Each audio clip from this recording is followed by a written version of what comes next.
Hey, sweet friends, welcome back to episode 9. We just started to memorize Psalm 139, so if you're just joining us, go back and check out the first episode called Preparing to Memorize Psalm 139 Part 1. In episodes 1 and 2, we were tasked to read through the psalm every day. As I was observing the text, I noticed that know and known is used 6 times in verses 1, 2, 4, 14, and 23. Verse 1, O Lord, you have searched me and known me. You know when I sit down and when I rise up. You discern my thoughts from afar. Verse 4, even before a word is on my tongue, behold, O Lord, you know it altogether. Verse 14, I praise you, for I am fearfully and wonderfully made. Wonderful are your works. My soul knows it very well. And verse 23, search me, O God, and know my heart. Try me and know my thoughts. This made me think, this is an important word to the entire psalm, so I wanted to dig deeper. Today, we are going to unpack the word known and know. Let me encourage you to look up words to get a better understanding. And just a little disclaimer, I can be wrong, so please double check behind me because I am human and can make mistakes. And I'm not an expert in word studies, and I'm always learning. One helpful resource I have found to be helpful with word studies and even verse mapping is a YouTube channel called The Word Nerd. I enjoy watching the Word Nerd's videos. She is really good at providing direction and explaining things. She has a few videos on how to do a word study, so check it out when you can. I'll put the link in the show notes. Alright, so when I do a word study, I use multiple resources, but I normally use the Blue Letter Bible and the Bible Hub website. So get a cozy drink and pull up a chair with a paper, a pen, if you want to jot down some notes for yourself.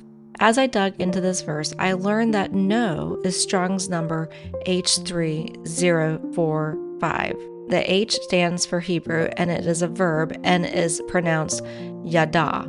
It is used a total of 947 times in the King James Version and is translated as tell, shew, wist, understand, certainly, acknowledge, acquaintance, consider, declare, and teach. I looked up the psalm in 4 different Bible translations: the King James Version, the NIV, the New American Standard 1995, and the NLT, using the Bible Hub to see what words they use for verse 1. I do this because I like to see if the versions use different words in the English language. The word yada is defined by Strong's as to know properly, to ascertain by seeing.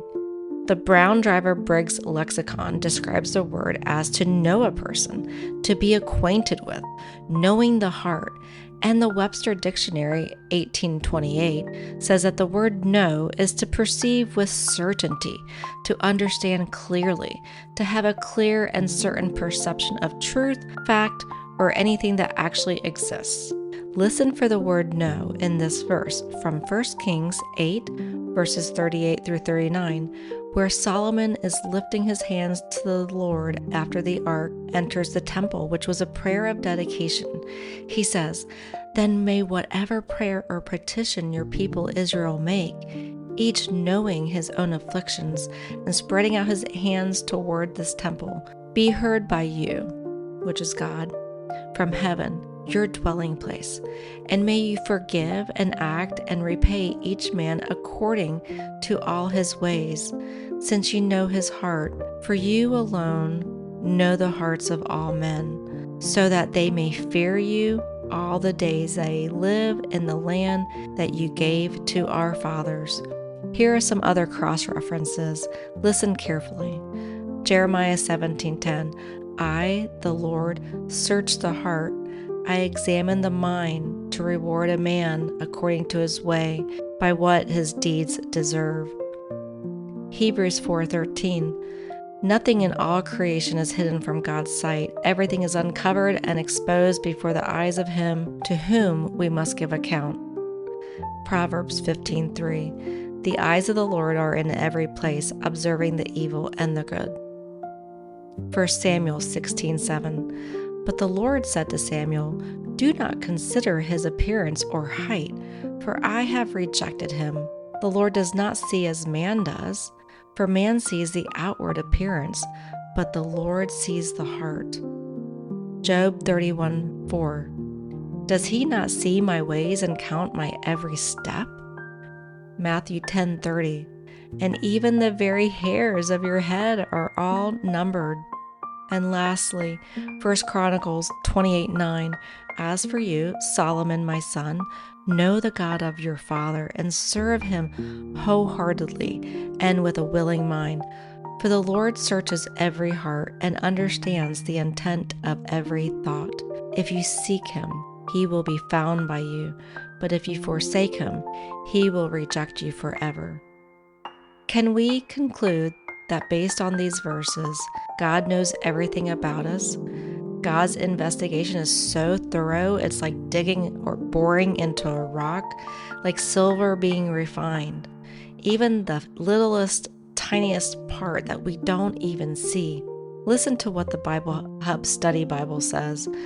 To be known by God is to be fully understood and accepted. This phrase underscores the personal nature of God's care and attention to his people. This knowledge is intimate and personal, suggesting a relationship that goes beyond mere acquaintance. In the biblical context, being known by God is a source of comfort and assurance, as seen in John 10:14, where Jesus, the Good Shepherd, knows his sheep. This phrase underscores the personal nature of God's care and attention to his people. End quote. The key takeaway from the word know in Psalm 139 is that God knows every believer individually and personally. He knows your heart. Since the heart represents the center of human will and emotion, this would mean that God is omniscient in every aspect of our lives. He is able to understand the deepest thoughts and intentions of each person. He knows the areas that need to be refined in our hearts, like silver, so that we can be conformed into the image of Christ. This is hard to grasp sometimes. I struggle with this. Remember, he is the potter and we are the clay. He knows perfectly what we need and will mold us, not to be mean or to punish us, but because he knows what is best for each and every one of us. Friend, because God already knows you, confession is safe and honest prayer becomes natural. Will you spend some time worshiping God and praise him that he knows your thoughts, actions, and intentions? Confess any sin to him because he already knows it. I hope this brings you comfort, knowing that we are fully known and loved by our Creator, and he cares about every little detail of our lives. Well, I hope that digging deeper into this word has encouraged your heart and that you learned something new today. Maybe you want to try to dig a bit deeper into this word. I would definitely suggest you doing that. Think about this word and its implications in your life. Stay rooted this week, y'all.